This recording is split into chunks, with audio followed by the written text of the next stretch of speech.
आप सभी को नमस्कार। आज मैं आप सभी के समक्ष एक विशेष जानकारी लेकर आई हूँ कि यमराज ने मनुष्य के बारे में क्या बताया है। यमराज ने मनुष्य के बारे में बताया है कि मनुष्य को मौत नहीं मारती, ये 6 अवगुण मारते हैं। एक समय की बात है, भगवान श्री राम अपनी राजसभा में बैठे हुए थे। तभी वहां पर एक सेवक ने आकर बताया कि आपके पिता तुल्य बूढ़े मंत्री सुमंत की मृत्यु हो गई है। उनकी स्त्री सती होने के लिए आपकी आज्ञा चाहती है।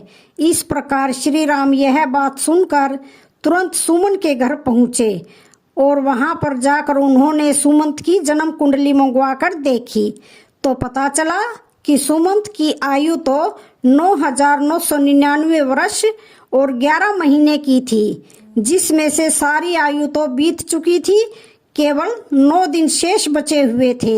यह देखकर प्रभु श्री राम ने गुरु वशिष्ठ को बुलवाया और उनसे कहा, हे गुरुदेव, सतयुग में मनुष्य की आयु 1,00,000 वर्ष की निश्चित की गई है। त्रेता युग में 10,000 वर्ष की निश्चित की गई है। द्वापर युग में 1,000 वर्ष की निश्चित की गई है और कलयुग में 100 वर्ष रखी गई है। फिर भी यमराज ने मेरे राज्य में मेरा अपमान करके इस नियम का उल्लंघन किया है। मेरे मंत्री की आयु अभी पूरी नहीं हुई है, पूरी होने में अभी 9 दिन बाकी हैं, तो उन्हें यमराज यहाँ से क्यों ले गए? मैं भी यमराज को बांधकर ले आऊंगा और सुमंत को जीवित करवाऊंगा। इतना कहकर प्रभु श्री राम गरुड़ पर बैठकर यमराज की नगरी चल दिए। तब रास्ते में उन्होंने पाशों में बंधे हुए सुमंत को देखा, जिन्हें यमदूत ले जा रहे थे। देखते ही प्रभु श्री राम ने यमदूतों को मारकर सुमंत को यमदूतों के हाथों से छुड़ा लिया। यह देखकर यमदूतों ने विनय पूर्वक कहा, हे राजा राम, हमने आपका क्या बिगाड़ा है जिसके लिए आपने हमें ऐसा दंड दिया? प्रभु श्री राम कहने लगे, यमदूतों, अभी इसके जीवन के 9 दिन बाकी हैं, तो तुम इन्हें पहले ही क्यों ले जा रहे हो? जब इनके दिन पूरे हो जाएंगे तब आकर तुम इन्हें ले जाना, तब मैं कुछ नहीं कहूँगा।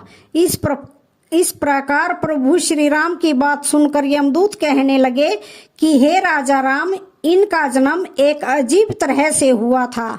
पहले दिन इनकी माँ की कोख से दोनों हाथ और मुख बाहर आए थे और धीरे धीरे उनके पूरे शरीर को बाहर आने में पूरे 9 दिन लग गए थे। शुभ मंत्रों से पंडित ने इनकी रक्षा की थी, इसलिए इनका नाम सुमंत पड़ा। प्रभु, आप जो इनके 9 दिन बाकी बता रहे हो वे संदिग्ध हैं, इसलिए हमारा कोई दोष नहीं है। आप इन्हें व्यर्थ ही हमसे छीन रहे हो और हमको व्यर्थ में मारा है। इस तरह यमदूतों की बात सुनकर प्रभु श्री राम ने कहा, हे यमदूतों, जिस दिन माता के गर्भ से इनका अच्छी तरह जन्म हुआ है वही जन्म का दिन माना जाएगा। जिस दिन इनका जन्म का उत्सव मनाया गया है वास्तव में वही जन्मदिन होता है। अभी इसके 9 दिन बाकी हैं। तुम लोग जाओ और 10वें दिन आकर इन्हें ले जाना, तब मैं तुम लोगों को कुछ नहीं कहूँगा। इस तरह यमदूतों को फटकार कर प्रभु श्री राम ने भगा दिया। इधर श्री राम अयोध्या में लौट कर आए तो सुमंत जीवित हो चुका था। उनके परिवार वाले उन्हें जीवित देखकर बड़े ही प्रसन्न थे। सुमंत ने अपने जीवन के आखिरी 9 दिन जानकर खूब दान पुण्य करना आरंभ कर दिया। उधर वे यमदूत दुखी होकर यमराज के पास लौट गए और कहने लगे, हे यमराज, रास्ते में राम ने हमें मारकर सुमंत को छुड़ा लिया, क्योंकि उनके जीवन के 9 दिन बाकी रह गए थे। वह 9 दिन पूरे होने पर राम उन्हें आने देंगे। इस प्रकार यमदूतों के मुख से उनकी पराजय की बात सुनकर यमराज क्रोध से लाल पीले हो गए और उन्होंने राम पर आक्रमण करने के लिए इंद्रदेव, अग्निदेव, वायुदेव और जिस जिस देवता से भी सहायता मांगी, तो सबने एक ही बात कही, हे यमराज, क्या तुम पागल तो नहीं हो गए हो जो विष्णु भगवान के साथ युद्ध करना चाहते हो? चुपचाप यहाँ से अपनी यमपुरी लौट जाओ। श्री राम का तुम क्या कर लोगे? जब सब ने यमराज की सहायता करने के लिए मना कर दिया तो यमराज अपनी ही सेना लेकर श्री राम के साथ युद्ध करने के लिए अयोध्या को चल पड़े। वहां पर पहुंचकर चारों ओर से अयोध्या नगरी को घेर लिया। यमराज के द्वारा अयोध्या नगरी को घेरा हुआ देखकर प्रभु श्री राम ने लव को यमराज से युद्ध करने के लिए भेजा। राम के छोटे पुत्र लव और यमराज के बीच भयंकर युद्ध होने लगा। लव के बाणों से यमराज के सभी योद्धा क्षण मात्र में ही धराशायी हो गए। उन सब की यह हालत देखकर यमराज और भी ज्यादा क्रोधित हो उठे। अंत में यमराज ने लव पर अपना यमदंड छोड़ दिया।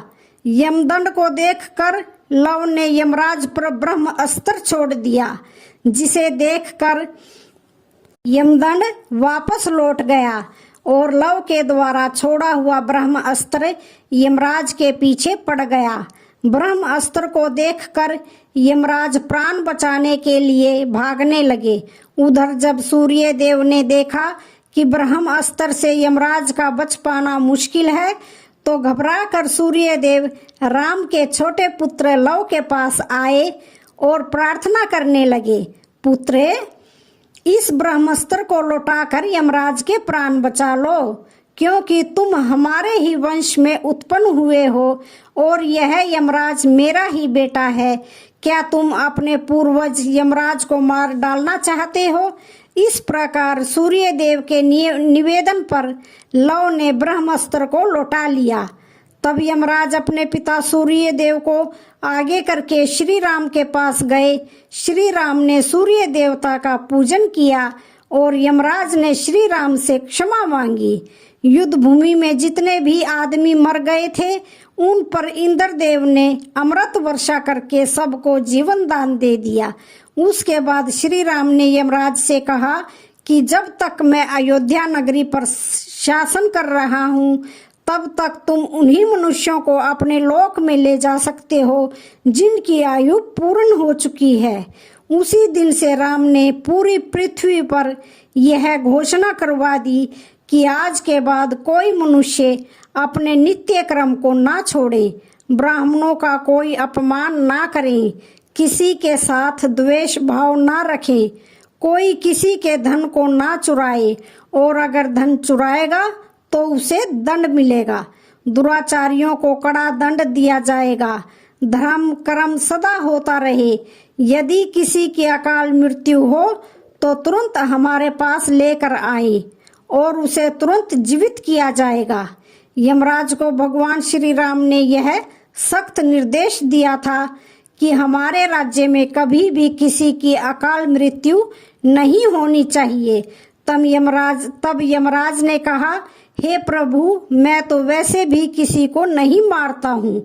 सब अपने अपने कर्मों से ही जन्म और मृत्यु पाते हैं।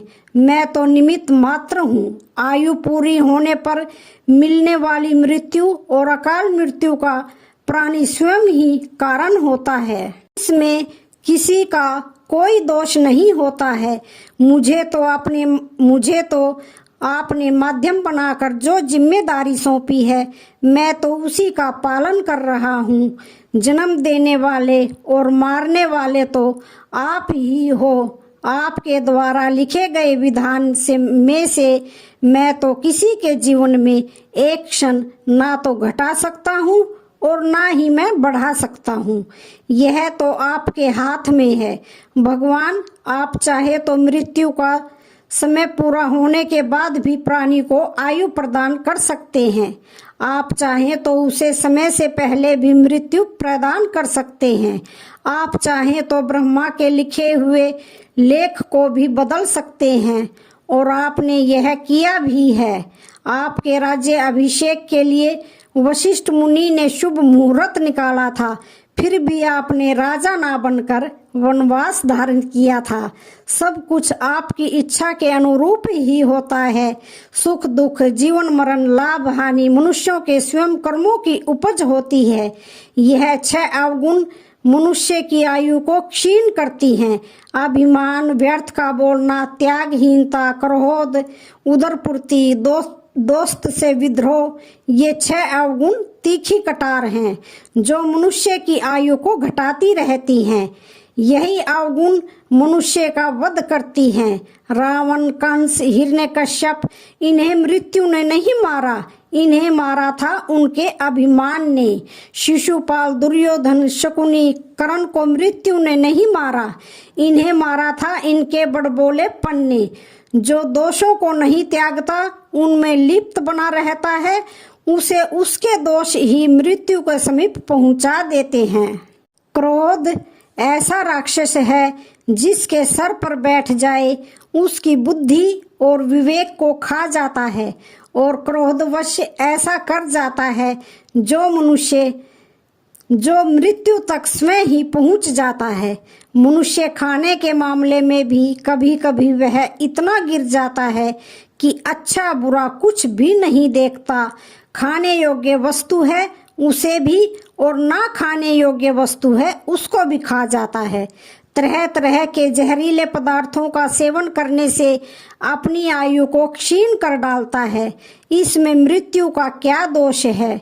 दोस्त के साथ जो बुरा बर्ताव करता है, उसे धोखा देता है, उसे अपमानित करता है, वह भी मौत से नहीं अपने ओछे कर्मों से मरता है। प्रभु श्री राम को प्रणाम करके यमराज अपनी यमपुरी लौट गए। तो आज की वीडियो का यहीं पर समापन होता है। वीडियो अच्छी लगे तो चैनल को लाइक, शेयर, सब्सक्राइब जरूर करें। धन्यवाद।